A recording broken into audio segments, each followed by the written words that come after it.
మనకు అనుగ్రహించినటువంటి ఈ మంచి సమయాన్ని బట్టి ప్రభువుని స్తుతిస్తూ ఈ ఆరాధన ప్రారంభించుకుందాం. ఈ ఆరాధనలో దేవుడు తన సన్నిధిని మనకు అనుగ్రహించి ఆయన మహింపరచుటకు గాను, ఆయనకు స్తుతించుటకు గాను దేవుడు మనకిచ్చిన గొప్ప తరుణాన్ని బట్టి ప్రభువుని స్తుతిస్తూ, ప్రభువా ఈ ఆరాధనలో మీ సన్నిధి, మీ సహాయం మాకు మెండుగా దయచేసి నడిపించండి అని చెప్పి ప్రార్థన చేసుకుందాం.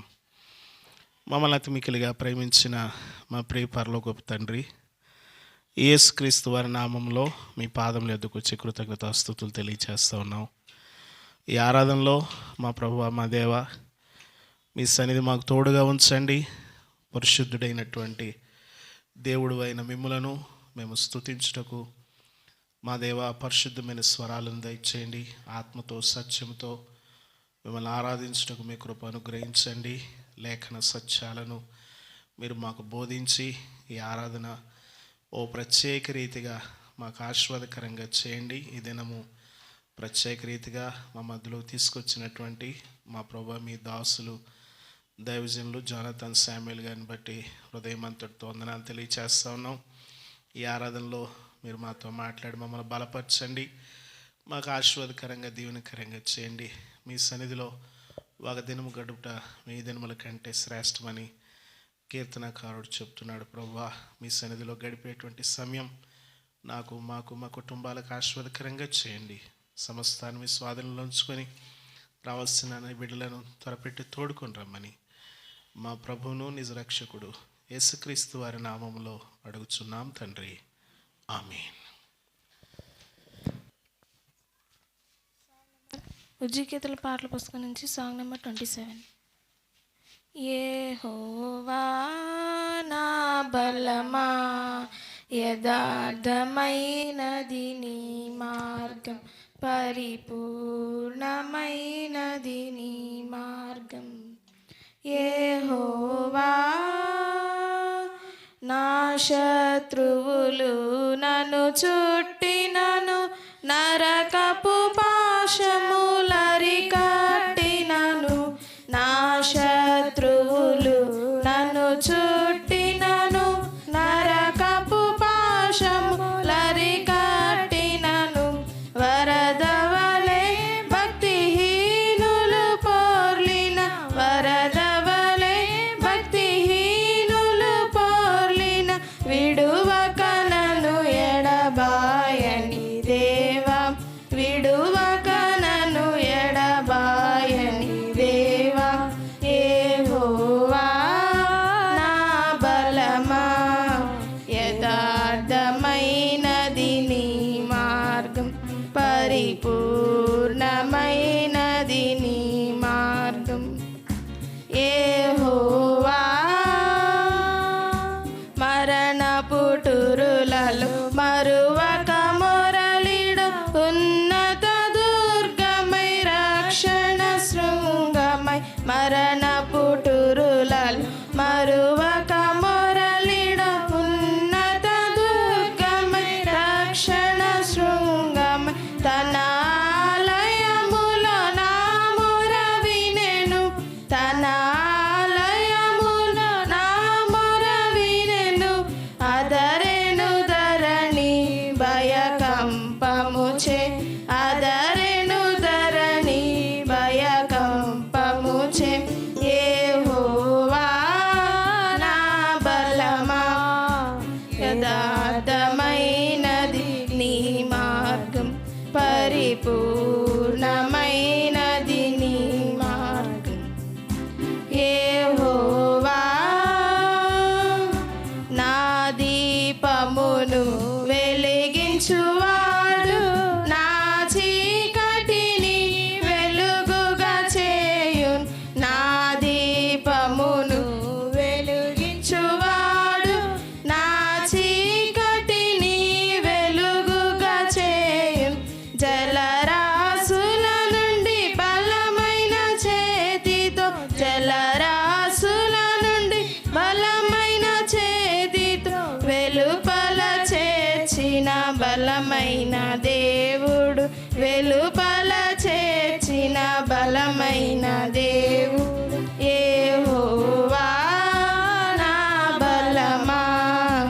యథార్థమైనది నీ మార్గం, పరిపూర్ణమైనది నీ మార్గం. యెహోవా పౌరుషము గల ప్రభు కోపింపగ, పర్వతముల పునాదులు వనకెను. పౌరుషము గల ప్రభు కోపింపగ, పర్వతముల పునాదులు వనకెను. తన నోట నుండి వచ్చిన అగ్ని, తన నోట నుండి వచ్చిన అగ్ని దహించి వేసెను వైరులనెల్లను, దహించి వేసెను వైరులనెల్లను. యెహోవా నా బలమా, యథార్థమైనది నీ మార్గం, పరిపూర్ణమైనది నీ మార్గం. యెహోవా మేఘములపై ఆయన వచ్చును, మేఘములను తన మాటుగా చేయును. మేఘములపై ఆయన వచ్చును, మేఘములను తన మాటుగా చేయును. ఉరుములు మెరుపులు మెండుగా చేసి, ఉరుములు మెరుపులు మెండుగా చేసి అపజయమిచ్చును అపవాదికిని, అపజయమిచ్చును అపవాదికిని. యెహోవా నా బలమా, యథార్థమైనది నీ మార్గం, పరిపూర్ణమైనది నీ మార్గం. యెహోవా దయగల వారిపై దయ చూపించును, కఠినుల ఎడల వికటము చూపును. దయగల వారిపై దయ చూపించును, కఠినుల ఎడల వికటము చూపును. గర్విష్ఠుల యొక్క గర్వముననచును, గర్విష్ఠుల యొక్క గర్వముననచును. సర్వము నెరిగిన సర్వాధికారి, సర్వము నెరిగిన సర్వాధికారి. యెహోవా నా బలమా, యథార్థమైనది నీ మార్గం, పరిపూర్ణమైనది నీ మార్గం. యెహోవా నా కాళ్ళను లేడి కాళ్ళగా చేసి, ఎత్తైన స్థలములో శక్తితో నిలిపి. నా కాళ్ళను లేడి కాళ్ళగా చేసి, ఎత్తైన స్థలములో శక్తితో నిలిపి. రక్షణ కేడెము నాకందించి, రక్షణ కేడెము నాకందించి. అక్షయముగా తన పక్షము చేర్చిన, అక్షయముగా తన పక్షము చేర్చిన. యెహోవా నా బలమా, యథార్థమైనది నీ మార్గం, పరిపూర్ణమైనది నీ మార్గం. యెహోవా యెహోవా జీవము గల దేవా, బహుగా స్తుతులకు అర్హుడ నీవు. యెహోవా జీవము గల దేవా, బహుగా స్తుతులకు అర్హుడ నీవు. అన్యజనులలో ధన్యత చూపుచు, అన్యజనులలో ధన్యత చూపుచు. హల్లెలూయా స్తుతి గానము చేసేదా, హల్లెలూయా స్తుతి గానము చేసేదా. యెహోవా నా బలమా,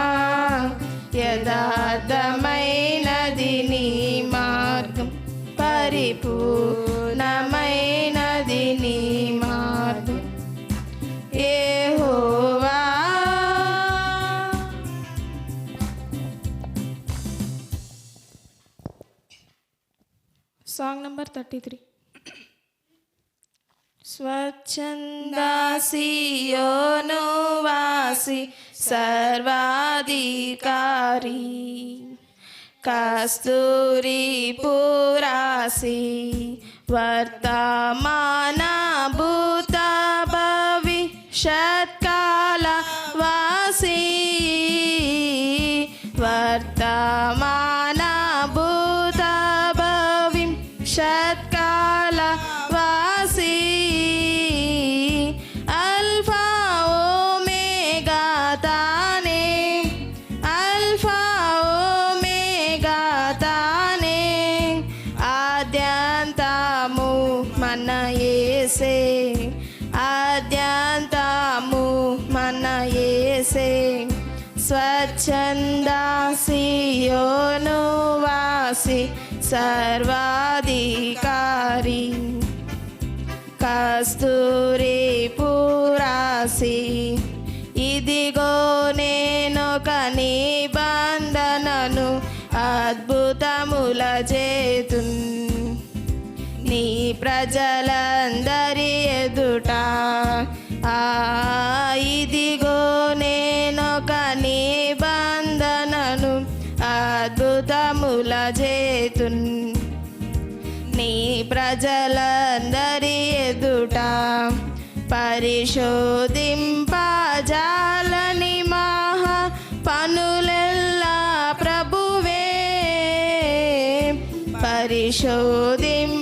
పరిశోధింపజాలని మహా పనులెల్లా ప్రభువే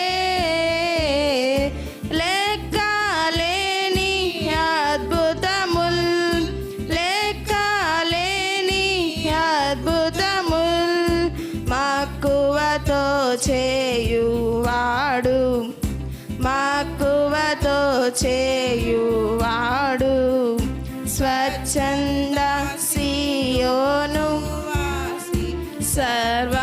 సర్వాధికారి కస్తూరి పురాసి సంగీతనాదములతోడ సియోను పురము సొంపుగను చేరితిమి ఆ సంగీత నాదములతోడ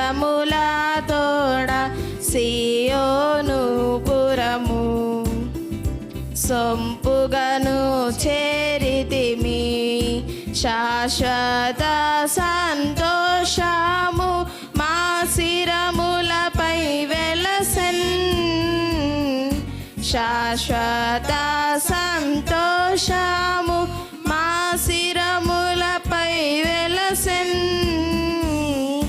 దుఃఖము నిట్టూర్పును పోయన్ దుఃఖము నిట్టూర్పును పోయన్ మిక్కిలి ఆనందము కలిగన్ మిక్కిలి ఆనందము కలిగన్ స్వచ్ఛంద సియోను వాసి సర్వాధికారి కస్తూరి పురాసి నీలముల పునాదులు వేసి నీలాంజనములతో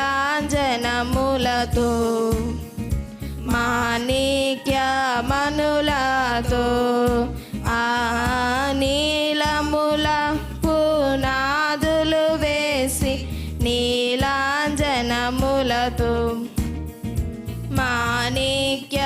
మాణిక్యమణులతో సువర్ణ సునీయముల సూర్యకాంతముతో సువర్ణ సునీయముల సూర్యకాంతముతో ప్రశస్త రత్నములతో ప్రశస్త రత్నములతో ప్రవిమళముగా నిన్ను గట్టెదను ప్రవిమళముగా నిన్ను గట్టెదను స్వచ్ఛంద సియోను వాసి సర్వాధికారి కస్తూరి సుమముల హారము సంతోషానంద తైలము నీదే, స్తుతి వస్త్రము నీదే. ఆ సుమముల హారము సంతోషానంద తైలము నీదే, స్తుతి వస్త్రము నీదే. ఉల్లాస వస్త్రంబు నీదే, విడుదలయు నీదే. ఉల్లాస వస్త్రంబు నీదే, విడుదలయు నీవే. హితవత్సరము విముక్తి, హితవత్సరము విముక్తి. ఆత్మాభిషేకము నీదే, ఆత్మాభిషేకము నీదే. స్వచ్ఛంద సియోను వాసి సర్వాధికారి, కస్తూరి పురాసి. జలములలో బడి దాటునప్పుడు బలమై ఉండెదను, నీ తోడై ఉండెదను. ఆ జలములలో బడి దాటునప్పుడు బలమై ఉండెదను, నీ తోడై ఉండెదను. నదులలో బడి వెళ్ళునప్పుడు నీపై పారావు, నదులలో బడి వెళ్ళునప్పుడు నీపై పారావు. అగ్ని మధ్యను నడచినను, అగ్ని మధ్యను నడచినను, జ్వాలలు నిన్ను కాల్చగలేవు, జ్వాలలు నిన్ను కాల్చగలేవు. స్వచ్ఛంద సియోను వాసి సర్వాధికారి, కస్తూరి పురాసి. ఇత్తడి తలుపులు పగులాగొట్టెద, ఇనుప గడియలను విడగొట్టెదను నేను. ఆ ఇత్తడి తలుపులు పగులాగొట్టెద, ఇనుప గడియలను విడగొట్టెదను నేను. అంధకార స్థలములలోనున్నట్టి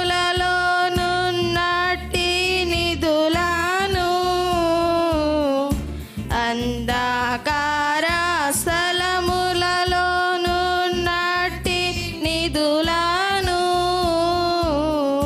రహస్యములు మరుగైన, రహస్యములు మరుగైన ధనమును నీకో సంగెదను, ధనమును నీకో సంగెదను. స్వచ్ఛంద సియోను వాసి సర్వాధికారి, కస్తూరి పురాసి. గర్భమున పుట్టినది మొదలు తల్లి ఒడిలోన కూర్చుండినది మొదలు, ఆ గర్భమున పుట్టినది మొదలు తల్లి ఒడిలోన కూర్చుండినది మొదలు. నేను చంక పెట్టుకున్న నాదు ప్రజలారా, నేను చంక పెట్టుకున్న నాదు ప్రజలారా. ముదిమి వచ్చు వరకు నిన్ను, ముదిమి వచ్చు వరకు నిన్ను ఎత్తుకొను వాడను నే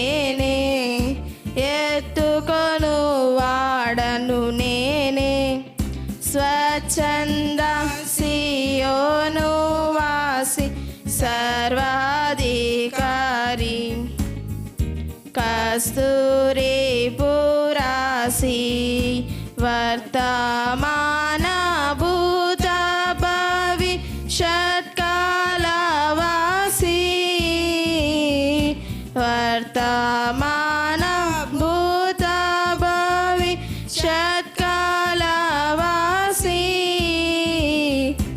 అల్ఫా ఓమేగా తానే అల్ఫా ఓమేగా తానే ఆద్యంతము మన యేసే ఆద్యంతము మన యేసే స్వచ్ఛంద సియోను వాసి సర్వాధికారి కస్తూరి పురాసి.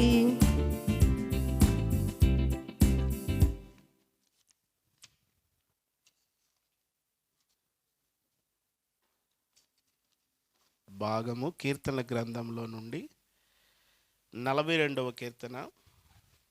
కొరాహు కుమారులు రచించిన దైవ ధ్యానము. ఉత్తర ప్రత్యుత్తరాల రీతిగా చదువుకుందాం. ఆఖరి వచనము అందరము కలిసి చదువుకుందాం. ఈ భాగమును మన సహోదరులు అనిల్ గారు మన కొరకు ఈ ఉత్తర ప్రత్యుత్తరాల భాగాన్ని చదువుతారు.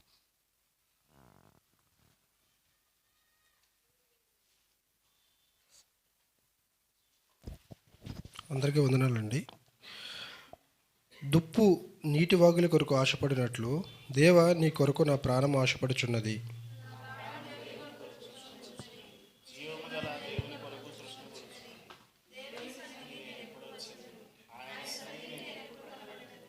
నీ దేవుడు ఏమాయనని వారు నిత్యము నాతో అనుచుండగా రాత్రింపగలు నా కన్నీళ్లు నాకు అన్నపానములాయెను.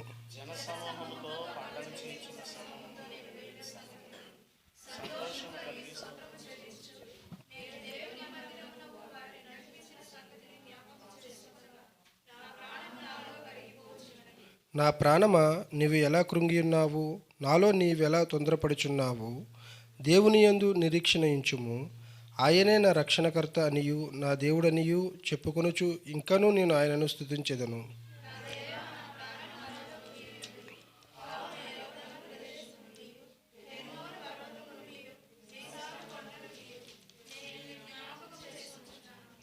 నీ జలప్రవాహదారుల ధ్వని విని కరుడు కరుడును పిలుచుచున్నది.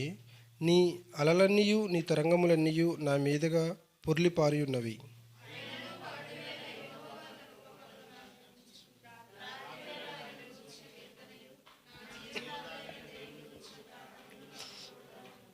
కావున నీవెలా నన్ను మరిచి ఉన్నావు.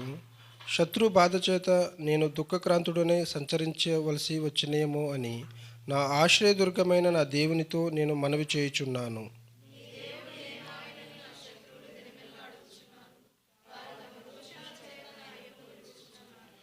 నా ప్రాణమా నీవెలా కృంగి ఉన్నావు, నాలో నీవెలా తొందరపడుచున్నావు. దేవుని యందు నిరీక్షణ ఉంచుము, ఆయనే నా రక్షణకర్త నా దేవుడు ఇంకనూ నేను ఆయనను స్తుతించేదను. దేవుడు చిన్న వాక్యం దీవించి ఆశీర్వదించిన కాక ఆమేన్. మంచిది. కూడి వచ్చిన మీ అందరికీ ప్రభు అయిన యేసుక్రీస్తు నామంలో నా హృదయపూర్వకమైన వందనాలు తెలియచేస్తా ఉన్నాను. అలాగే ప్రత్యేకముగా ఈ దినము మరి మనకు వర్తమానం అందించుట కొరకై మన మధ్యకు వచ్చినటువంటి దైవజనులు జోనథన్ శామ్యూల్ గారు, మన శ్యాంబాబాయ్ గారి యొక్క రెండవ కుమారులు. వారు కూడా ప్రభు పరిచర్యలో ఉన్నారు. ఇప్పుడు వారు కర్ణాటకలో బైబిల్ ట్రైనింగ్ చేస్తున్నారు. బెంగళూరులో ఏసీలో ఎంటీహెచ్ చేస్తున్నారు. వారు మన మధ్యలో రావడం చాలా సంతోషం. ఫైనల్ ఇయర్లో ఉన్నారు. మరి క్రిస్మస్ హాలిడేస్కి వారు ఆకివీడికి వెళ్తూ అమ్ముగారిని కలుసుకొని వారితో పాటు వెళ్ళడానికి ఇక్కడికి వచ్చారు. నేను వారిని నిన్న బలవంతం చేశాను, బాబు మీరు రండి ఇక్కడికి వచ్చి వాక్యం అందించాలన్నప్పుడు సరే బ్రదర్ వస్తానని చెప్పి మంచి మనసుతో ఆహ్వానాన్ని అంగీకరించి మన మధ్యలో చేసినటువంటి జోనథన్ శామ్యూల్ గారికి నా హృదయపూర్వకమైన వందనాలు తెలియచేస్తా ఉన్నాను. అలాగే అమ్మగారికి కూడా నా హృదయపూర్వకమైన వందనాలు తెలియచేస్తా ఉన్నాను. దేవుని వాక్యాన్ని విందాం. ఈ సమయాన్ని దైవజనులకు అప్పగిస్తున్నాను. వారు వచ్చి దైవార్తమానం మనతో పంచుకుంటారు.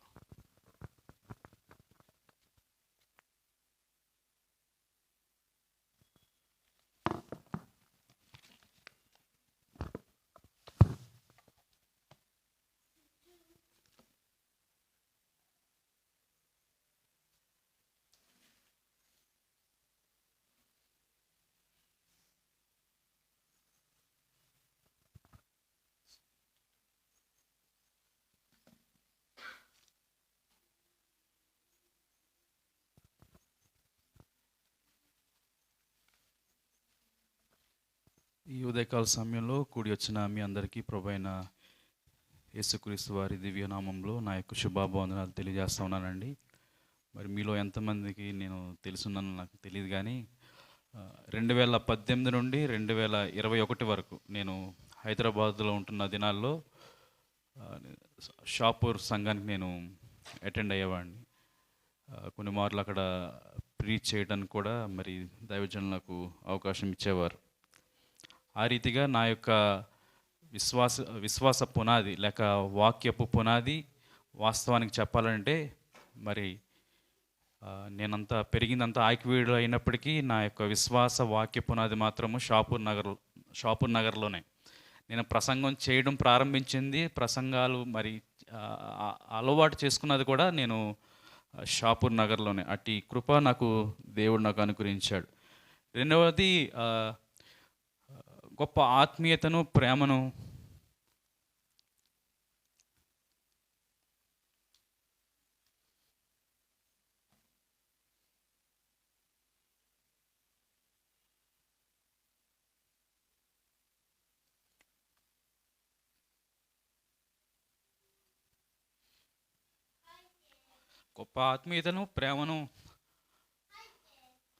ఆ దినాల్లో సంఘం యొక్క ప్రోత్సాహం ద్వారా నేను పొందుకున్నాను. ఇది కేవలము దేవుని యొక్క కృప. మరి ఒకసారి సంఘ కాపరి సువన్ రాయ్ గారి యొక్క కుటుంబానికి అలాగే సంఘానికి కూడా నా ప్రత్యేకమైన వందనాలు తెలియజేస్తూ ఉన్నాను. ఈ చిన్న సంఘం ద్వారా దేవుడు తను తాను మహిమపరుచుకుంటా నేను చూస్తున్నప్పుడు నేను ఎంతగానో దేవునికి కృతజ్ఞతాస్తుతులు చెల్లిస్తూ ఉన్నాను. దేవుని యొక్క ప్రసన్నత, దేవుని యొక్క సన్నిధి, ఆయన యొక్క ఆత్మ కుమ్మరింపు, ఆయన యొక్క ప్రేరేపణ, ఆయన యొక్క నడిపింపు కేవలము పెద్ద పెద్ద సంఘాల్లో కాదు, కానీ చిన్న చిన్న సంఘాల్లో కూడా మరి దేవుడు అనేక మంది విశ్వాసులను దైవజనులను ఆయన సిద్ధపరుస్తాడనుటకు వాక్యం యొక్క ఆధారములు అనేక సందర్భాల్లో మనము చూడగలుగుతూ ఉన్నాం. అపోస్తల కార్యాలు మనం చూస్తూ ఉన్నట్లయితే అపోస్తల కార్యాలు 1వ అధ్యాయంలో మేడగదిలో 120 మందితో ప్రారంభమైనటువంటి సంఘము నేటి దినాన్న ఈ యొక్క సార్వత్రిక సంఘానికి పునాది ఏంటంటే ఆ యొక్క 120 మంది సభ్యులు కలిగినటువంటి చిన్న సంఘము. అంత మాత్రమే కాదు, కానీ కొర్నేలి యొక్క కుటుంబంలో ఏర్పడినటువంటి సంఘము, లూదియా కుటుంబంలో ఏర్పడినటువంటి సంఘము, ఫిలిప్పై సంఘంలో ఉన్నటువంటి చెరసాల అధికారి యొక్క కుటుంబంలో ఏర్పడిన యొక్క కుటుంబము, అపోస్తల కార్యాలు 18వ అధ్యాయంలో సహోదరుడైన జస్టిస్ యొక్క కుటుంబంలో ఏర్పడిన ఆ యొక్క సంఘము, ప్రిస్కిల్లా అక్యుల యొక్క కుటుంబం ద్వారా దేవుడు ఏర్పరచబడినటువంటి సంఘము, ఫైలమోన్ ద్వారా ఏర్పరచబడినటువంటి చిన్న సంఘము ద్వారా దేవుడు తను తాను ఎంతగానో మహిమపరుచుకున్నట మనం లేఖన భాగంలో చూస్తూ ఉన్నాం. ఆ యొక్క కొద్దిపాటి విశ్వాసాలు కలిగినటువంటి ఈ యొక్క సంఘంలో దేవుడు యొక్క వాక్యాన్ని అందించటకు దేవుడు నాకు చూపిన కృపణ కొరకై దేవునికి ఎంతగానో కృతజ్ఞతాస్తుతులు చెల్లిస్తూ ఉన్నాను. మరి ఇంతవరకు నా యొక్క చదువుల నిమిత్తము ఎంతగానో ప్రార్థన చేస్తూ ఉన్నారు. 3 సంవత్సరాలు గతించబోతా ఉన్నవి, ఇంకొక లాస్ట్ ఇయర్ ఇంకా నాకు మిగిలి ఉన్నది. కాబట్టి నా యొక్క చదువుల నిమిత్తము, ఆ యొక్క వేదాంత విద్య నిమిత్తము మీ యొక్క వ్యక్తిగత ప్రార్థనలో, మీ యొక్క సంఘ ప్రార్థనలో నన్ను జ్ఞాపకం చేసుకోవాల్సిందిగా ప్రేమపూర్వకంగా మిమ్మల్ని వేడుకొంచున్నాను. మరి ఫైనల్ ఇయర్లో నేను కొంత థీసిస్ వర్క్ చేయాల్సి ఉంది. ఆ థీసిస్ చేయాలంటే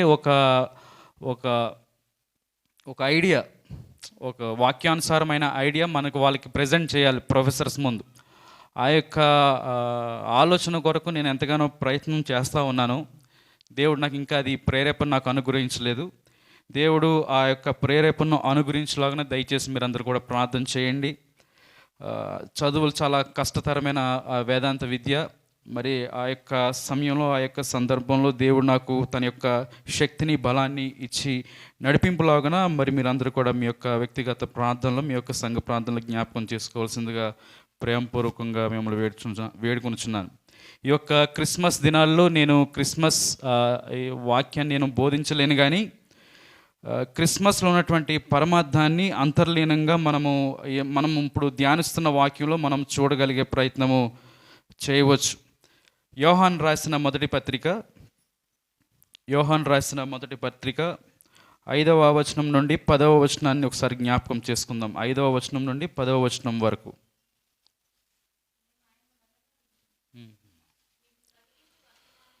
ఏమనగా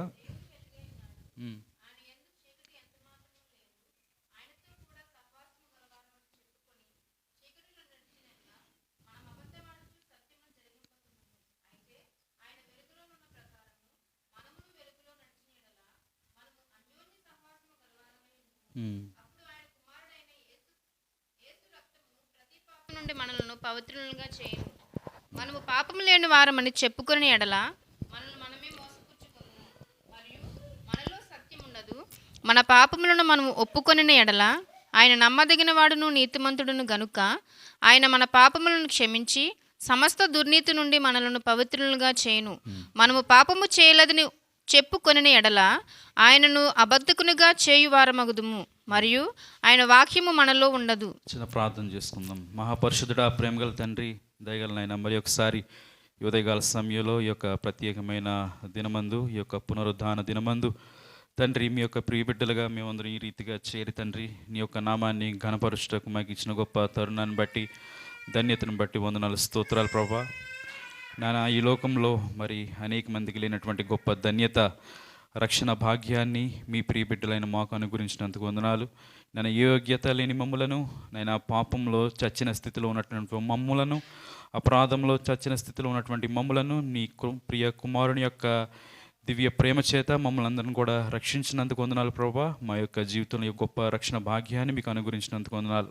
అంత మాత్రమే కాదు కానీ తండ్రి, నాయన మీ ప్రియబిడ్డలుగా, మీ కుమార్తెలుగా, కుమారులుగా నాయన మీరు హక్కున చేర్చుకున్న విధానం బట్టి కూడా మీకు వందనాలు, స్తోత్రాలు.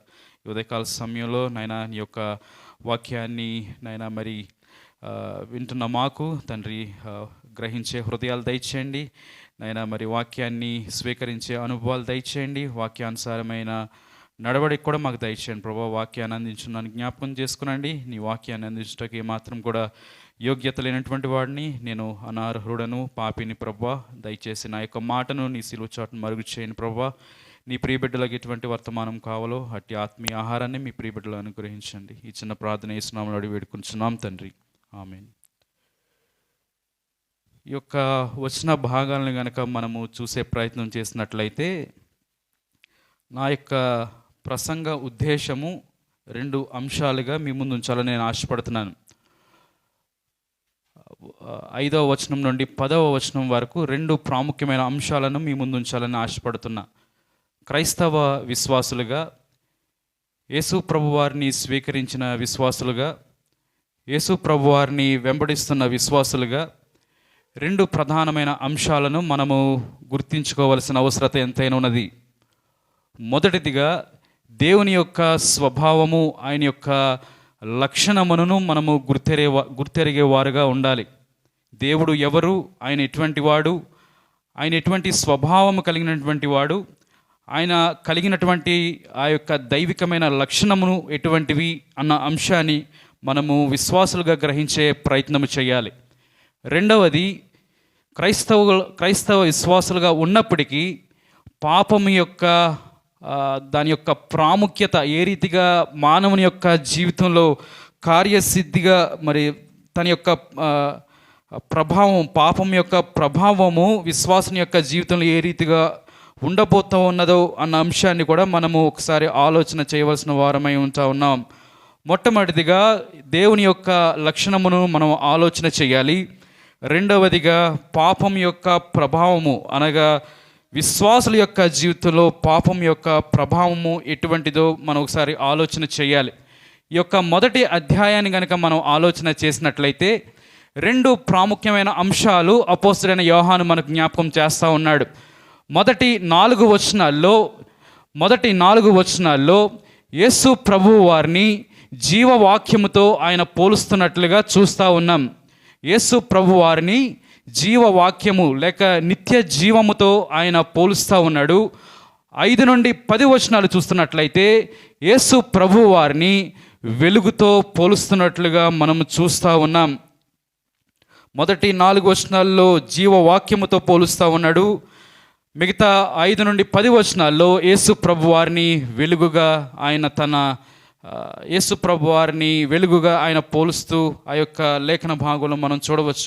ఎందుకు ఈ రీతిగా ఆ యొక్క 2 మాటలు ఆయన మాట్లాడాడని ఆలోచన చేసినప్పుడు ఆ యొక్క సందర్భాన్ని కనుక మనం గ్రహించినట్లయితే, పూర్వము ఆసియా ఖండంలో ఉన్నటువంటి విశ్వాసులకు ఈ యొక్క పత్రిక రాస్తూ ఉన్నాడు ఆయన. ఆల్రెడీ రక్షింపబడిన విశ్వాసులకు ఈ యొక్క పత్రిక రాస్తూ ఉన్నాడు. ఆల్రెడీ దేవుని యొక్క వాక్యాన్ని స్వీకరించిన వారికి ఈ యొక్క ఉత్తరాన్ని ఆయన రాస్తూ ఉన్నాడు.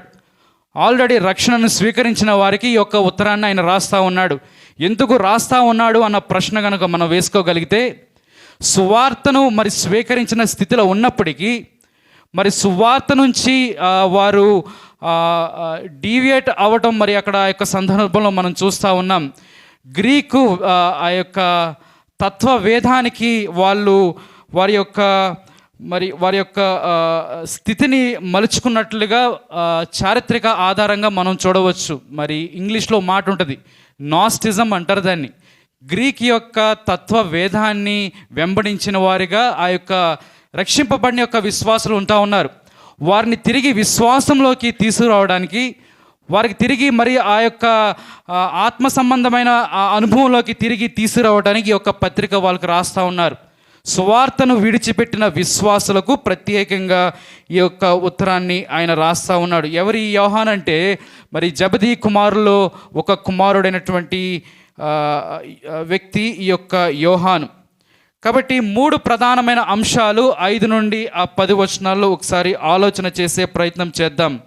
మొదటి 4 వచనాల్లో జీవవాక్యమును గురించిన సత్యాన్ని ఆయన అనుగ్రహిస్తూ ఉన్నాడు.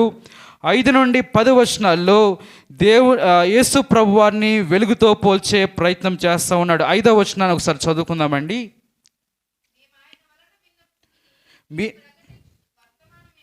ఏమనగా దేవుడు వెలుగై ఉన్నాడు, ఆయన యందు చీకటి ఎంత మాత్రము లేదు అంటూ ఉన్నాడు. మనం ఒకసారి లేఖన భాగాలను చూస్తున్నట్లయితే ఆది కాండము నుండి ఆ ప్రకటన గ్రంథాన్ని వరకు మనం ఒకసారి పరిశీలించే ప్రయత్నం కనుక మనం చేసినట్లయితే, ఒకవేళ ధ్యానించే ప్రయత్నం కనుక మనం చేసినట్లయితే అనేక మార్లు అనేక సందర్భాల్లో దేవుడు వివిధ రకాలుగా తను తాను ప్రత్యక్షపరుచుకున్నట్లుగా లేఖన భాగంలో మనము చూస్తూ ఉన్నాం. అనేక మార్లు అనేక సందర్భాల్లో వివిధ రీతిగా దేవుడు తను తాను తన యొక్క జనులకు ప్రత్యక్షపరుచుకున్నట్లుగా లేఖన భాగంలో చూస్తూ ఉన్నాం. దేవుడు వెలుగుగా అనేక మార్లు అనేక సందర్భాలు ఆది కాండము నుండి ప్రకటన గ్రంథం వరకు తన యొక్క జనులకు వెలుగుగా తను తాను ప్రత్యక్షపరుచుకున్నాడు. ఉదాహరణకు మరి నిర్గమకాండము 3వ అధ్యాయంలో మనం చూస్తున్నట్లయితే దైవజనుడైన మోషేకు ముళ్ళ పొదల నుండి ఆయన ఒక వెలుగుగా తను తాను ప్రత్యక్షపరుచుకుంటా ఉన్నాడు. ముళ్ళ పొదల నుండి వెలుగుగా తను తాను ప్రత్యక్షపరుచుకుంటా ఉన్నాడు. మరి సీనాయి కొండపై దైవజనుడైన మోషేకు వెలుగుగా తను తాను ప్రత్యక్షపరుచుకుంటా ఉన్నాడు. అలాగే మరి తన జనాంగమైనటువంటి ఇజ్రాయేల్ అయిన ప్రజలకు మరి పగలు మేఘస్తంభం వలె, రాత్రి అగ్నిస్తంభం వలె ఒక సహాయకుడిగా వెలుగుగా తను తాను ప్రత్యక్షపరుచుకుంటా ఉన్నాడు. నూతన నిబంధనలో మనము ఆలోచన చేసినట్లయితే యేసుక్రీస్తు ప్రభువారు మత్తయి సువార్త 17వ అధ్యాయంలో మరి తను తాను రూపాంతరము చెందే క్రమంలో వెలుగుగా తను తాను ప్రత్యక్షపరుచుకుంటా ఉన్నాడు. తన మహిమను వెలుగు రూపంలో మరి అక్కడ బయలుపరుస్తూ ఉన్నాడు. తన మహిమను వెలుగు రూపంలో తను తాను ప్రత్యక్షపరుచుకుంటా ఉన్నాడు. అలాగే మరి పునరుద్ధానుడైనటువంటి క్రీస్తు ప్రభు వారి యొక్క సందర్భాన్ని మనం ఆలోచన చేసినట్లయితే వెలుగుగా తన యొక్క మహిమను ప్రత్యక్షపరుచుకుంటా ఉన్నాడు. అంత మాత్రమే కాదు కానీ మరి ఆరోహణుడు అయినటువంటి ఆ యొక్క సందర్భాన్ని కనుక మనం గమనించినట్లయితే లూకా సువార్త చివరి అధ్యాయం కానివ్వండి, అపోస్తల కార్యాలు 1వ అధ్యాయంలో కానివ్వండి, ఒక గొప్ప మహిమగా, వెలుగు కలిగిన మహిమగా తను తాను ప్రత్యక్షపరుచుకున్నట్లుగా చూస్తూ ఉన్నాం. అంత మాత్రమే కాదు, తన ప్రియ సేవకుడైనటువంటి పౌలు గారి యొక్క విషయంలో కూడా అపోస్తుల కార్యాలు 9వ అధ్యాయంలో దమస్కు మార్గంలో దేవుని యొక్క మహిమ వెలుగుగా ప్రత్యక్షపరచబడి ఉన్నది అన్న సత్యాన్ని మనము లేఖన భాగంలో మరి అనేక మార్లు మనము చూస్తూ ఉన్నాం. అయినప్పటికీ అనేక మార్లు ఆయన వెలుగుగా ప్రత్యక్షపరచబడినప్పటికీ మరి ఈ యొక్క సందర్భాన్ని, ఏ యొక్క సందర్భం అండి? యోహాను రాసిన పత్రిక 1వ అధ్యాయము 5 నుండి 10వ వచనాల వరకు మనం ఆలోచన చేసినట్లయితే మరి అక్కడ దేవుడు వెలుగై ఉన్నాడు అన్న మాటకు నిజమైన అర్థం ఏమై ఉన్నది అన్న ఆలోచన మనం చేసినట్లయితే దేవుడు పరిశుద్ధుడు అని యోహాను భక్తుడు అక్కడ జ్ఞాపకం చేస్తూ ఉన్నాడు. అనేక మార్లు ఒక సహాయకుడిగా తను ప్రత్యక్షపరుచుకున్నాడు, తన మహిమను ప్రత్యక్షపరుచుకున్నాడు. ఈ యొక్క సందర్భంలో దేవుడు వెలుగై ఉన్నాడు అన్న ఆ యొక్క మాటకు ఆయన యొక్క దివ్యమైన ఒక దైవికమైన లక్షణము, తన యొక్క పరిశుద్ధతను యోహాను భక్తుడు ఇక్కడ తెలియజేస్తూ ఉన్నాడు. ఎందుకు ఆ రీతిగా తెలియజేస్తూ ఉన్నాడు అన్న ప్రశ్న కనుక మనం వేసుకోగలిగితే, వై అన్న ప్రశ్న కనుక మనం అక్కడ వేసుకోగలిగితే, కింద వచనాలన్నీ కూడా మానవుని యొక్క పాప స్వభావాన్ని గురించి మాట్లాడుతూ ఉన్నాయి. 6 నుండి 10వ వచనం వరకు కూడా మానవుని యొక్క పాపపు స్వభావాన్ని గురించి మాట్లాడుతూ ఉన్నాయి. 5వ వచనంలో దేవుని యొక్క పరిశుద్ధత గురించి యోహాను భక్తుడు మరి అక్కడ ఆ రీతిగా తెలియజేస్తూ ఉన్నాడు. యోహాను భక్తుడు మాత్రమే కాదు, కానీ లేఖన భాగంలో మనం చూస్తున్నట్లయితే అనేక మంది భక్తులు దేవుని యొక్క పరిశుద్ధతను బట్టి వారు సాక్ష్యం ఇస్తున్నట్లుగా లేఖన భాగంలో చూస్తూ ఉన్నాం. దైవజనుడైన మోషే అంటూ ఉంటాడు, ఇదిగో వేల్పులలో నీ వంటి వాడు లేడు. వేల్పులంటే మహాదేవతలు, ఆ కింద ఫుట్ నోట్స్లో ఉంటుందండి. మహాదేవతలు, వేల్పులలో నీ వంటి వాడు లేడు, నీ అంత పరిశుద్ధత కలిగినటువంటి దేవుడు ఎంత మాత్రం కూడా లేడు అని చెప్పి దైవజనుడైన మోషే అక్కడ సాక్ష్యం ఇస్తూ ఉన్నాడు. నిర్గమకాండము 15వ అధ్యాయం అనుకుంటా. 1 సమూయేలు గ్రంథంలో కూడా మరి భక్తురాలైనటువంటి హన్న దేవుని యొక్క పరిశుద్ధత నిమిత్తము సాక్ష్యం ఇస్తూ ఉన్నది. అంత మాత్రమే కాదు, మరి ప్రవక్త అయిన యెషయా 6వ అధ్యాయంలో తన యొక్క మహిమ కలిగినటువంటి దర్శనములో మరి దేవదూతలు కొనియాడుతూ ఉన్నారు, ఆయన పరిశుద్ధుడు పరిశుద్ధుడు పరిశుద్ధుడు అని చెప్పి దేవదూతలు కొనియాడుట ప్రవక్త అయిన యెషయా చూస్తూ ఉన్నాడు. 24 పెద్దలు మరి ప్రకటన గ్రంథంలో ఆ రీతిగా దేవుని యొక్క పరిశుద్ధతను కొనియాడుతున్నట్లుగా చూస్తూ ఉన్నారు. అపోస్తలుడైన పేతురు మరి తన యొక్క మొదటి పత్రికలు అంటాడు, ఆయన పరిశుద్ధుడు గనుక సమస్త ప్రవక్తల విషయంలో మీరును పరిశుద్ధులై ఉండిడి అని చెప్పి అక్కడ ఆ యొక్క మాటను ఆయన జ్ఞాపకం చేస్తూ ఉన్నాడు. దేవుడు వెలుగై ఉన్నాడు, ఆయనలో చీకటి ఎంత మాత్రం కూడా లేదు. ఆయన పరిశుద్ధుడు, ఆయనలో చీకటి ఎంత మాత్రం కూడా లేదు. ఆయన ఆ యొక్క పరిశుద్ధతలో సంపూర్ణత కలిగినటువంటి వాడు, ఆ యొక్క పరిశుద్ధతలో పరిపూర్ణత కలిగినటువంటి వాడు, మరి పరిపూర్ణమైన పరిశుద్ధత కలిగినటువంటి వాడు, సంపూర్ణమైన పవిత్రత కలిగినటువంటి వాడు. అందుకని అంటూ ఉన్నాడు, దేవుడు వెలుగే ఉన్నాడు, ఆయన యందు చీకటి ఎంత మాత్రము లేదు. విశ్వాసులుగా ఉంటున్న మనము ఆయన యొక్క పరిశుద్ధతను గ్రహించే వారముగా ఉండాలి. విశ్వాసులుగా పిలువబడుతున్న మనము ఆయన యొక్క పరిశుద్ధతను మరి ఎరిగి ఉన్న వారిగా మన యొక్క జీవితాలు మనము కలిగి ఉండవలసిన అవసరత ఎంతైనా ఉన్నది.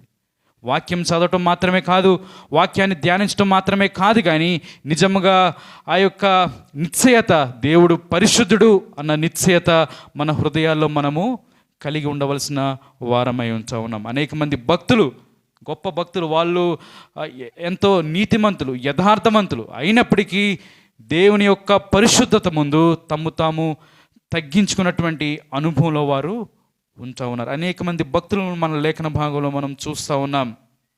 అపోస్తలుడైన యోహాను అంటూ ఉంటాడు, ఇదిగో మరి ఆయన చెప్పులను మోయటను కూడా నాకు యోగ్యత లేదంటూ ఉంటాడు.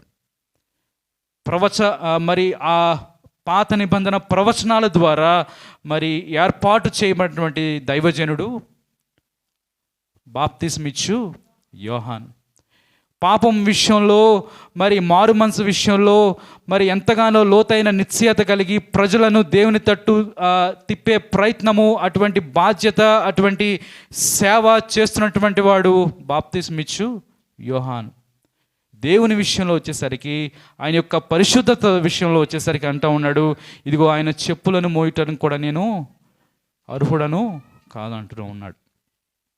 విశ్వాసులుగా ఉన్నాం మనము అటువంటి అనుభవంలో ఉంటున్నామా లేదో ఒకసారి మన హృదయాలను మనము పరిశీలన చేసుకోవాల్సిన అవసరత ఎంతైనా ఉన్నది. ఎందుకంటే ఈ మాట ఎందుకంటా ఉన్నానంటే, మనం విశ్వాసం అయినప్పటికీ మానవులుగా మన యొక్క హృదయాల్లో గర్వానికి మనము అధిక ప్రాధాన్యత ఇస్తూ ఉంటాం.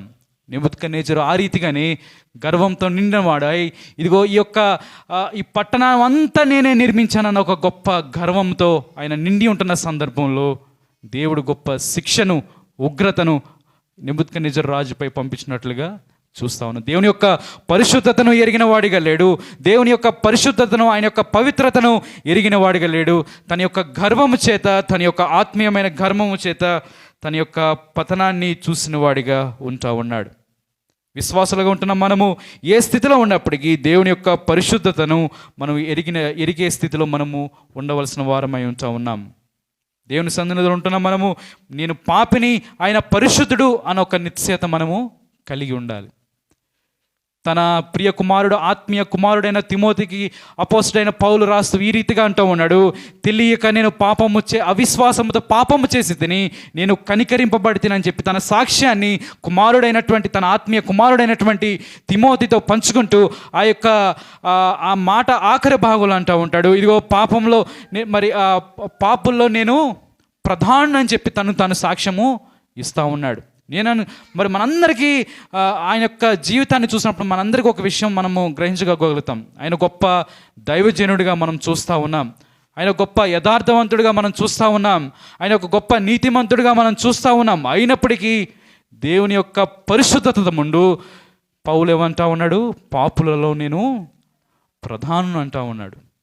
తన యొక్క పాపాన్ని గుర్తించాడు, తన యొక్క అవిధేయతను గుర్తించాడు, దేవుని యొక్క పరిశుద్ధతను కూడా ఆయన మరి గుర్తించిన వాడిగా ఉంటా ఉన్నాడు. ఆ రీతిగా తాను తగ్గించుకున్న వాడిగా ఉంటా ఉన్నాడు. ప్రవక్త అయిన యెషయా యొక్క అనుభవాన్ని కూడా మనం చూసినట్లయితే ఆయన అంటా ఉన్నాడు, ఇదిగో నేను అపవిత్రమైన పెదవులు కలిగిన వాడిని అంటూ ఉన్నాడు. అదే అధ్యాయం 6వ అధ్యాయంలో ఆయన అంటున్నటువంటి మాట, ఆ యొక్క మరి ఆ మహిమ కలిగిన ఆ యొక్క దర్శనమును కలిగిన పిమ్మట ఆ యొక్క మాట ఆయన మాట్లాడుతూ ఉన్నాడు, అయ్యో నేను అపవిత్రమైన పెదవులు కలిగిన వాడిని అంటూ ఉన్నాడు. నా ప్రియ సహోదరిని, విశ్వాసులుగా పిలువబడుతున్న మనము దేవుని యొక్క పరిశుద్ధతను గ్రహించే వారముగా ఉండాలి. అంత మాత్రమే కాదు, కానీ దేవుని యొక్క పరిశుద్ధత ముందు మనల్ని మనము తగ్గించుకునే అనుభవంలో ఉండవలసిన అవసరత ఎంతైనా ఉన్నది. ఇది మొదటి అంశము. రెండవ అంశము 6వ వచనము, 8వ వచనము, 10వ వచనము.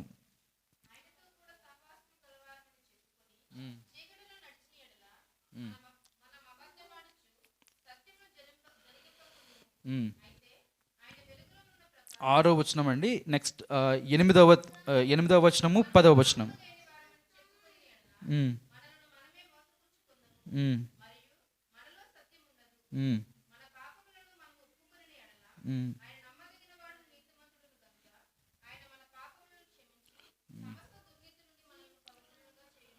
ఆరో వచనము, 8వ వచనము, 10వ వచనము ద్వారా యోహాను మరి విశ్వాసుల యొక్క వేషధారణ హృదయం గురించి ఆయన మాట్లాడుతూ ఉన్నాడు. ఇదిగో నేను దేవునితో సహవాసం చేస్తూ ఉన్నానని చెప్పుకుంటూ ఉంటారు. దేవుని సన్నిధిలో నేను మరి క్రమంగా నేను సంఘానికి నేను మరి క్రమంగా వస్తూ ఉంటాను, వెళ్తూ ఉంటానని చెప్పుకుంటూ ఉంటారు. నేను ఒక యథార్థవంతమైన విశ్వాసం అని చెప్పుకుంటూ ఉంటారు. మరి నేను ఒక క్రమశిక్షణ కలిగిన విశ్వాసం అని చెప్పుకుంటూ ఉంటారు. అయినప్పటికీ వారిలో ఎంత మాత్రం కూడా సత్యము ఉండదు అని చెప్పి యోహాను భక్తుడు చాలా స్పష్టంగా 6వ వచనంలో, 8వ వచనంలో, 10వ వచనంలో విశ్వాసి యొక్క మానవుని యొక్క వేషధారణమైనటువంటి హృదయాన్ని గురించి ఆయన మాట్లాడుతూ ఉన్నాడు. నిజమే, అనేక మార్లు విశ్వాసులుగా ఉంటున్న మనము కూడా మరి కొన్నిసార్లు మన హృదయంలో పాపము ఉన్నప్పటికీ యథార్థత లేనప్పటికీ పైకి ఏ రీతిగా ఉంటాం? మేము గొప్ప విశ్వాసం అని చెప్పుకుంటూ తిరిగే ప్రయత్నము చేస్తూ ఉంటాం. నేను ఒక గొప్ప క్రమశిక్షణ కలిగిన క్రైస్తవుని అని చెప్పుకుంటూ తిరుగుతూ ఉంటాం. లోపల మాత్రము ఏమాత్రం యథార్థత ఉండదు, ఏమాత్రం కూడా నీతి ఉండదు, ఏమాత్రం కూడా ఒక దైవికమైన క్రమశిక్షణ ఉండదు. కానీ పైకి మాత్రం ఏమని చెప్పుకుంటూ ఉంటాం?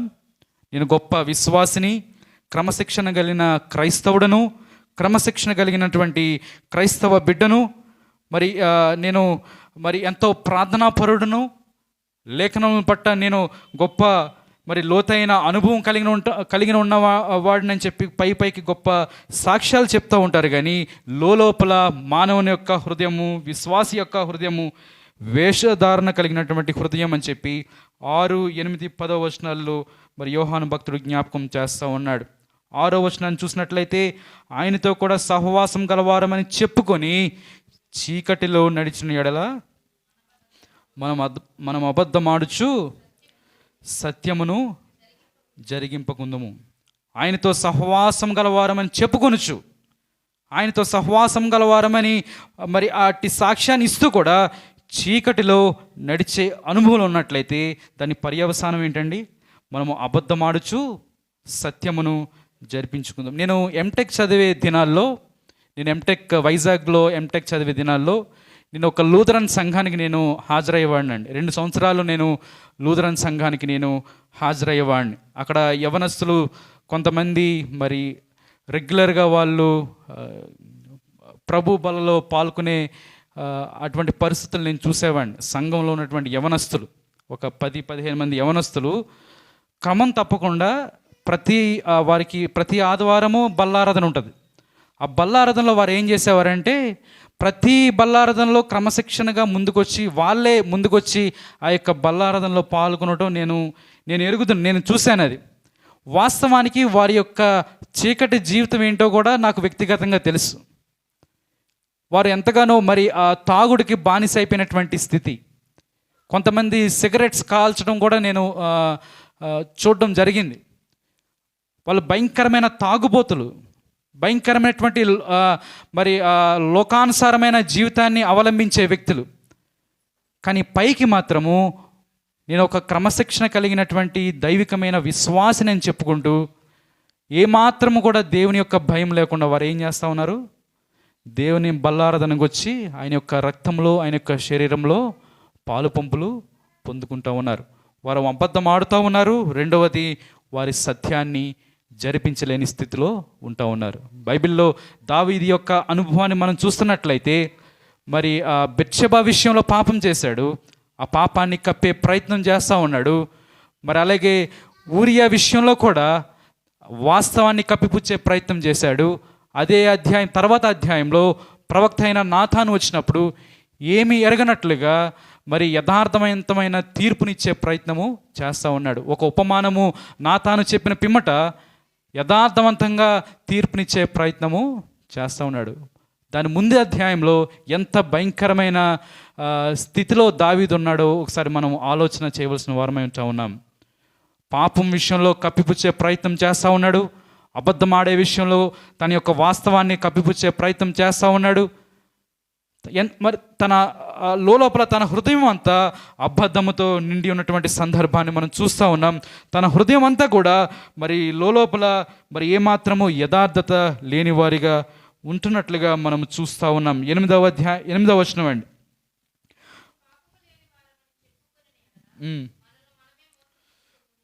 మనమే మోసపుచ్చుకుందాము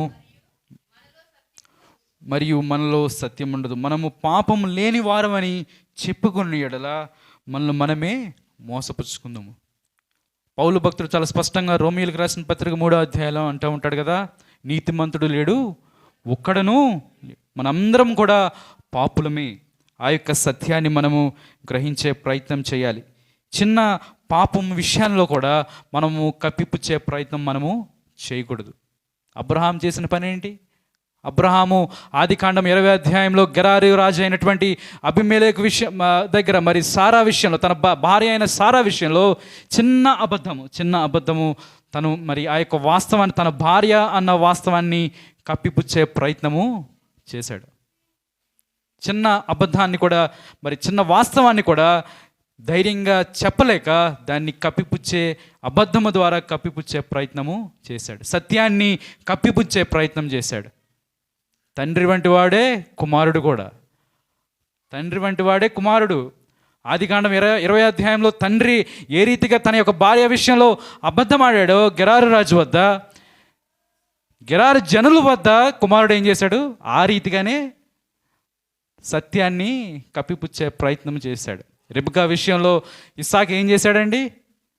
తన భార్యగా ఆ యొక్క సాక్ష్యాన్ని పైకి చెప్పలేనటువంటి స్థితిలో మరి ఆ సహోదరుని అని చెప్పి కప్పిపుచ్చే ప్రయత్నము చేశాడు. తండ్రి యొక్క లక్షణాలు కుమారుడిలో చూస్తూ ఉన్నాం. ఏ విషయంలో? పాపాన్ని, వాస్తవాన్ని, సత్యాన్ని కప్పిపుచ్చే ప్రయత్నంలో. అబద్ధాన్ని కప్పిపుచ్చే ప్రయత్నంలో దావీదును చూస్తూ ఉన్నాం. సత్యాన్ని కప్పిపుచ్చే ప్రయత్నంలో ఎవరిని చూస్తూ ఉన్నాం? తండ్రి అయిన అబ్రహామును చూస్తూ ఉన్నాం. ఆదికాండం 20 అధ్యాయంలో, ఆదికాండం 26వ అధ్యాయంలో ఇస్సాకు యొక్క ఆ యొక్క సందర్భాన్ని కూడా చూస్తూ ఉన్నాం. రెబెకా విషయంలో 10వ వచనాన్ని చదువుకుందామండి.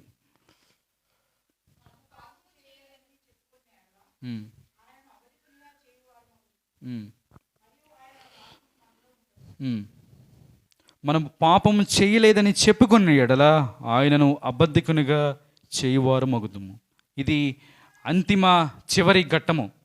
మానవుని యొక్క వేషధారణ అనుభవంలో అంతిమ ఘట్టం ఏమిటంటే దేవునినే అబద్ధికునిగా చేసే ప్రయత్నము. మొట్టమొదటిగా మనల్ని మనము మోసపుచ్చుకునే ప్రయత్నంలో మనల్ని మనము అబద్ధం ఆడుకొని 6వ వచనంలో అబద్ధమాడే స్థితిలో సత్యాన్ని జరిపింపకుండా ఉండే అనుభవంలో విశ్వాసం ఉంటా ఉన్నాడు.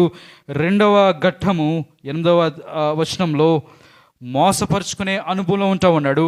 10వ వచనంలో దేవునిని మరి అబద్ధికునిగా చేసే ప్రయత్నము చేస్తా. అంతిమ వేషధారణమైనటువంటి ఆఖరి ఘట్టము మానవుని యొక్క వేషధారణ జీవితంలో ఆఖరి ఘట్టము ఏమిటంటే దేవునినే అబద్ధికునిగా చేసే ప్రయత్నము. అననీయ సప్పీరా యొక్క జీవితాన్ని కనుక మనం చూస్తున్నట్లయితే 5వ అధ్యాయంలో, అపోస్తల కార్యాలు 5వ అధ్యాయంలో మరి అపోస్తలు వచ్చినప్పుడు ఏ రీతిగా వాళ్ళు వాస్తవాన్ని కప్పిపుచ్చే ప్రయత్నం చేశారు, దేవునిని మరి అబద్ధికునిగా చేసే ప్రయత్నం చేశారు. ఆ రీతిగా వారి యొక్క జీవితంలో గొప్ప ఉగ్రత వారి యొక్క జీవితంలో మనం చూస్తూ ఉన్నాం. 6, 8, 10వ వచనంలో మనం చూస్తున్నట్లయితే మన యొక్క మాట, మన యొక్క నడవడిక ఏకరీతిగా ఉండాలి. విశ్వాస యొక్క జీవితంలో మన యొక్క మాట, మన యొక్క నడవడిక, మనం పైకి మాట్లాడే మాటలు, మన హృదయంలో ఉండే నడవడిక రెండు ఏకరీతిగా ఉండాలి.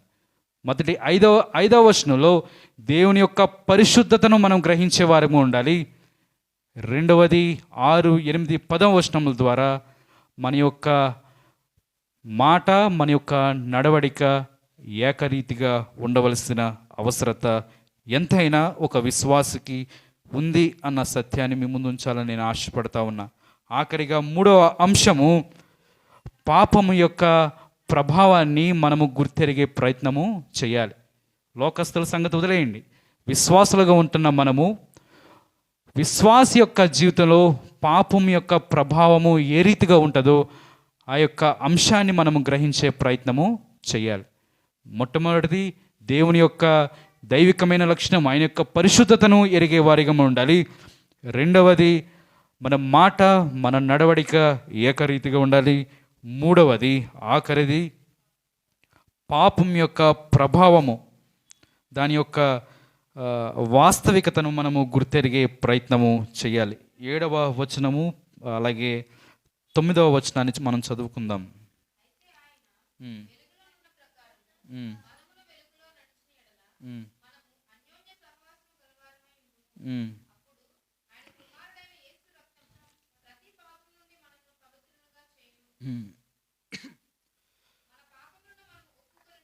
ఉమ్.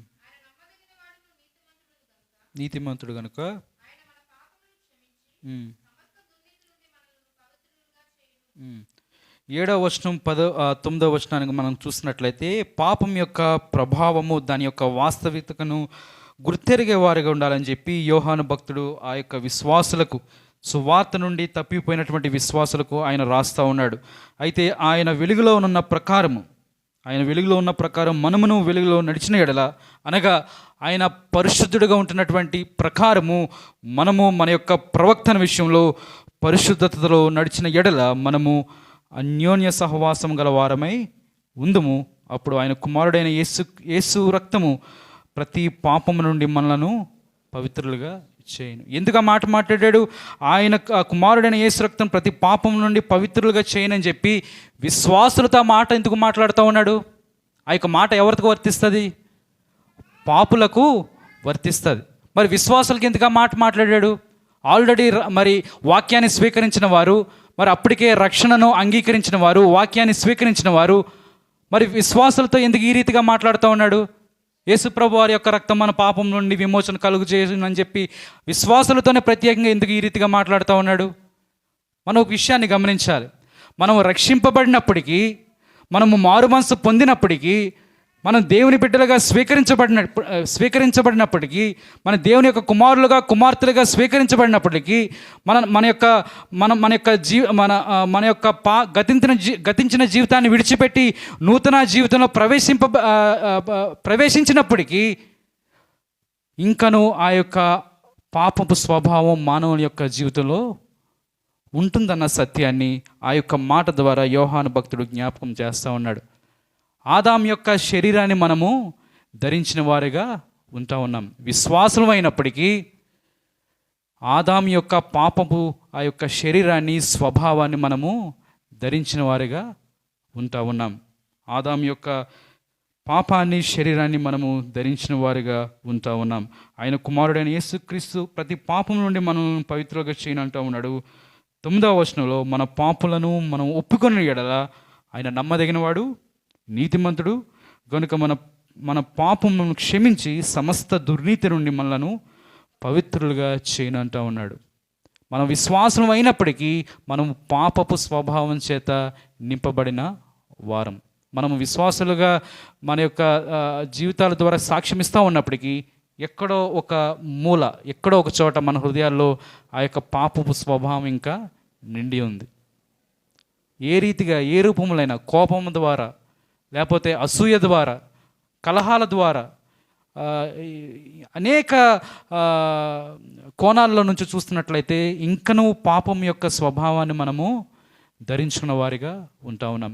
పౌలు భక్తుడు అంటూ ఉంటాడు, మరి రోమాపత్రిక 6వ అధ్యాయం నుండి 7వ అధ్యాయం వరకు కూడా ఆయన యొక్క పాపపు అనుభవాన్ని ఆయన అక్కడ జ్ఞాపకం చేస్తూ ఉన్నాడు.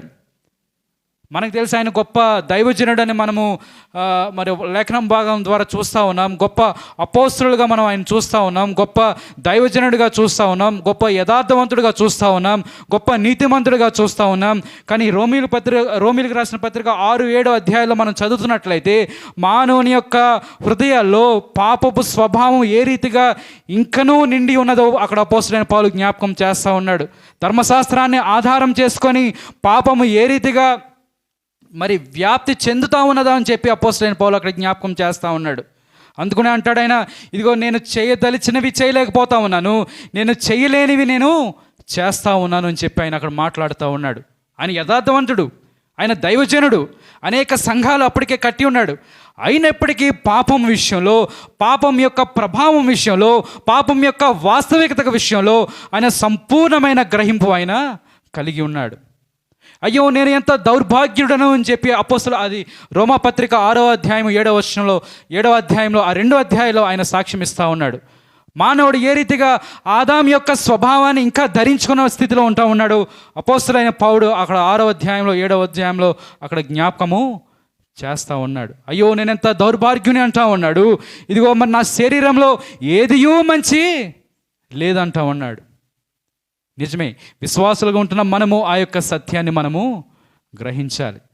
ఈ భూలోకంలో ఉంటున్న దినాల్లో పాపము స్వభావం మన యొక్క హృదయాల్లో ఏలుబడి చేస్తానే ఉంటుంది. ఆ 8వ అధ్యాయంలో చూస్తున్నట్లయితే ఇదిగో మరి దేవుని ఆత్మ కలిగినటువంటి స్థితిలో ఆ యొక్క ధన్యతల గురించి కూడా రోమాపత్రిక 8వ అధ్యాయంలో జ్ఞాపకం చేస్తూ ఉన్నాడు. ఇదిగో క్రీస్తు నియమం బట్టి మరి పాప మరణ నియమం ఏవి కూడా ఒక విశ్వాసిపై ఏలుబడి చేయవని చెప్పే యొక్క సత్యాన్ని జ్ఞాపకం చేస్తూ ఆత్మచేత నింపబడినటువంటి వారి యొక్క స్థితిని కూడా ఆఖరిగా జ్ఞాపకం చేస్తూ ఉన్నాడు. దేవుని ప్రేమ నుండి దేవునిపై మనం కలిగినటువంటి నిరీక్షణ నుండి ఏమి కూడా మనలను ఎడబాపవు అని ఆయన జ్ఞాపకం చేస్తూ ఉన్నాడు. పాపాన్ని మరి ఆ పాపం విషయంలో ఒప్పుకోలు కలిగినటువంటి అనుభవంలో మనము ఉండవలసిన అవసరత ఎంతైనా ఉన్నది. పాపం విషయంలో నిరంతరము మనం దేవుని సన్నిధిలో మరి క్షమాపణ అడిగే స్థితిలో మనము ఉండాలి. విశ్వాసం అయినప్పటికీ ఏదో ఒక దినాన్న నేను రక్షింపబడ్డాను, ఒక దినాన్న నేను మారు మనసు పొందాను, నేను నీతిమంతుణ్ణి, ఇంకా నాకు తిరిగి దేవుని యొద్ద క్షమాపణ అడగవలసిన పనే లేదనుకుంటాం. అది ఎంత మాత్రం కూడా వాక్యానుసారము కాదు. నువ్వు రక్షింపబడి 10 ఏళ్ళైనా 5 ఏళ్ళైనా 30 ఏళ్ళైనా 40 ఏళ్ళైనా మన హృదయాల్లో కలిగినటువంటి పాపపు స్వభావం నిమిత్తము నిరంతరము మనం ఏం చేయాలి? దేవుని సన్నిధిలో మన పాపం నిమిత్తము ఒప్పుకోలు కలిగి ఉండాలి. ఆయన యొక్క పరిశుద్ధత బట్టి ఆయన యొక్క పరిశుద్ధమైన సన్నిధిలో మన యొక్క పాపం విషయంలో ఒప్పుకోలు కలిగి ఉండవలసిన అవసరం ఉన్నది. లూకా సువార్త 18వ అధ్యాయంలో చూస్తున్నట్లయితే ఇదిగో సుంకరి కనిపిస్తూ ఉన్నాడు, పరిసయ్యుడు కనిపిస్తూ ఉన్నాడు. ఇద్దరి యొక్క ప్రార్థనలు మనం చూస్తూ ఉన్నాం. సుంకరి మరి యథార్థవంతుడు అని చెప్పి నేను విశ్వసిస్తూ ఉన్నా. సుంకరి ఒక గొప్ప విశ్వాసి అని చెప్పి నేను విశ్వసిస్తూ ఉన్నా. మరి వ్యక్తిగతంగా నా యొక్క విశ్వాసం అది.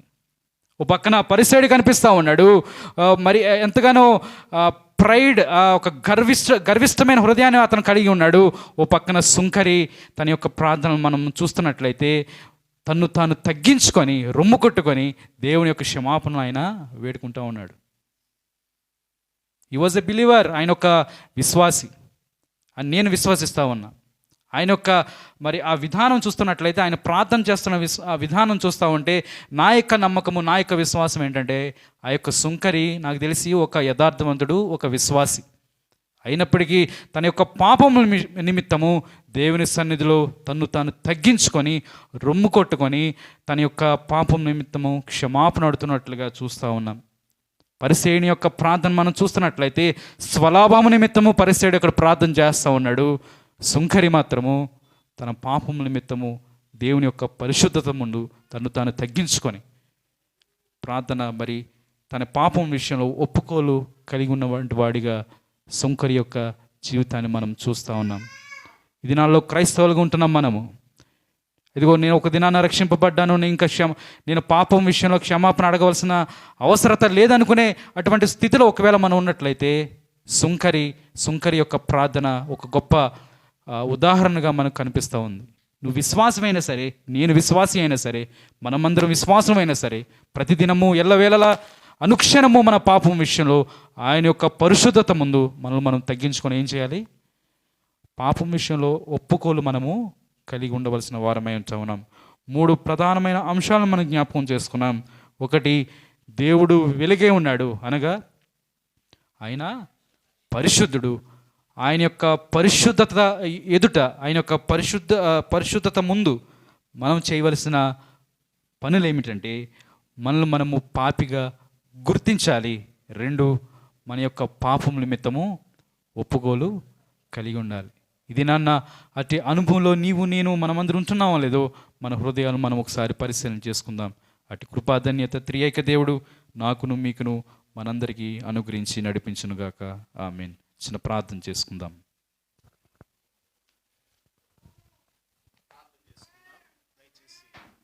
తలలు వంచండి, కళ్ళు మూసుకున్నట్లయితే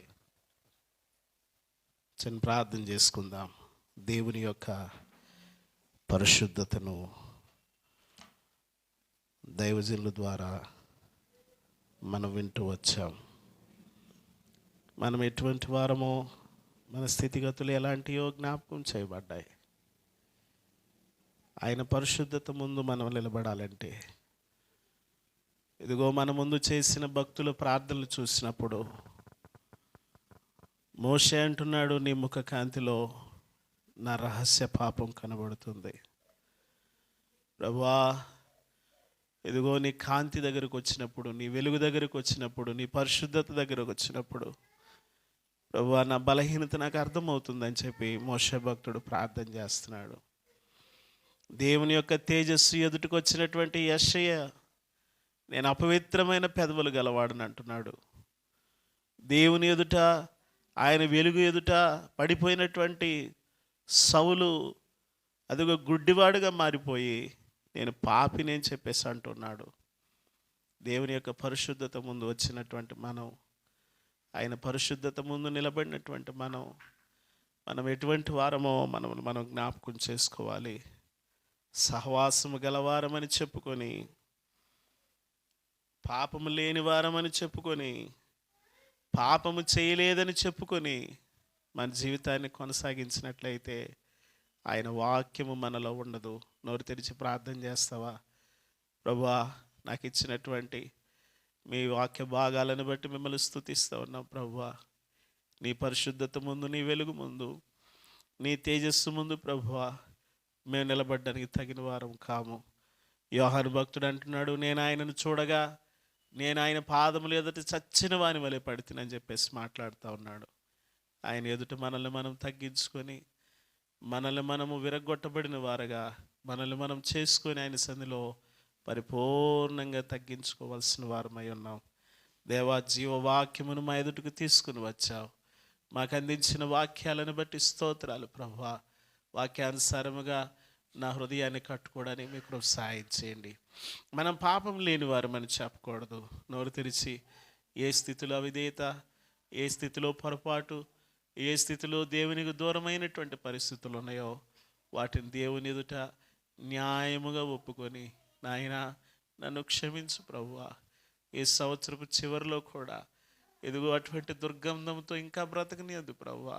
అయ్యో ప్రభు, దాన్ని నేను ఇదిగో నీ సన్నిధిలో విడిచిపెట్టి నూతన సంవత్సరంలో పరిశుద్ధముగా అడుగు పెట్టడానికి మీ కృపను వేడుకుంటున్నాను ప్రభువా అని చెప్పి ప్రార్థన చేసుకుందాం.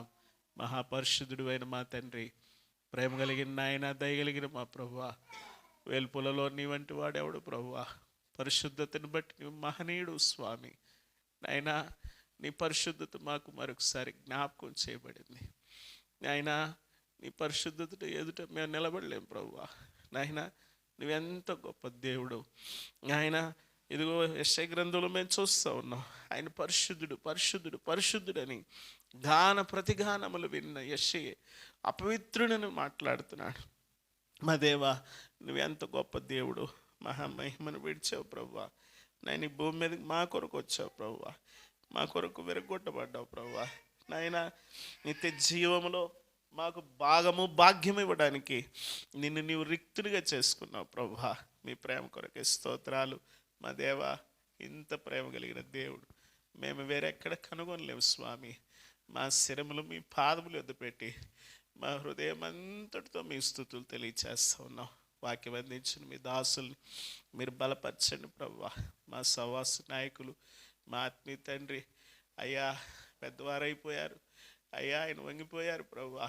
మన ఆయన వారి కుమారులను మీరు బలపరిచి ఈ సహవాస సేవలో మీరు వాడుకుంటున్న విధానం కొరకే స్తోత్రాలు దేవా. పెద్దబాబును విజయవాడలో మీరు బలపరుస్తున్నారు, అందుకొరకే వందనాలు. అనేక పర్యాయాలు నాయకులకు తోడ్పాటుగా ఉండడానికి ఆయన వెళ్ళలేని చోట్లకు ప్రభువా పెద్దబాబు వెళ్ళి ప్రభువా ఆ స్థలాన్ని ఫుల్ఫిల్ చేయడానికి మీరు చేసిన ఏర్పాట్ల కొరకే స్తోత్రాలు. అలాగనే ప్రభువా చిన్న బాబును కూడా ఆ యొక్క ట్రైనింగ్ కంప్లీట్ చేసుకొని నాయనా నాయకులకు మంచి సపోర్ట్గా సవాసములో ప్రభువా మీ ఉన్నతమైన పరిచయం చేయడానికి మీ దాసుని మీరు బలపరచండి నాయనా. వారి సతీమణి మీ దాసుల కీర్తనను బట్టి వందనాలు. వారిని ప్రేమించి ఇచ్చిన కుమార్తెను బట్టి వందనాలు. కుటుంబాన్ని దీవించండి ప్రభువా. ఇదిగో ఆ యొక్క మా ప్రభువా ఆ ఎంటెచ్ కంప్లీట్ చేయడానికి కావాల్సిన మీ కృపను సమృద్ధిగా దయచేయండి ప్రభువా. ఆ ఫైనల్ ఇయర్లో కూడా తోడుగా ఉండి ప్రతి అవసరతలు తీర్చి దాసులు మీరు బలపరచండి. ఈ సమయాన్ని మా కొరకై మీ దాసుల ద్వారా అందించిన శ్రేష్టమైన మాటల కొరకై వందనాలు తెలియచేస్తూ మమ్మల్ని అందరినీ మేము తగ్గించుకుంటూ మీ పరిశుద్ధమైన నామమును మాత్రమే హెచ్చిస్తూ యేసుక్రీస్తు నామములో మిక్కిలి వినయముతో అడిగి వేడుకొనుచున్నాము మా తండ్రి, ఆమేన్. మన తండ్రి అయిన దేవుని దయ, ఆయన కుమారుడు, ఒకే ఒక రక్షకుడు యేసుక్రీస్తు ప్రభువారి యొక్క దివ్య కృప, పరిశుద్ధాత్మ దేవుని యొక్క అన్యోన్య సహవాసము కూడిన మనకి సకల పరిశుద్ధులకి తోడయుండి కాపాడి నిత్య రాజ్యము కొరకై రాకడ కొరకై సిద్ధపరిచి దీవించును గాక. ఆమేన్.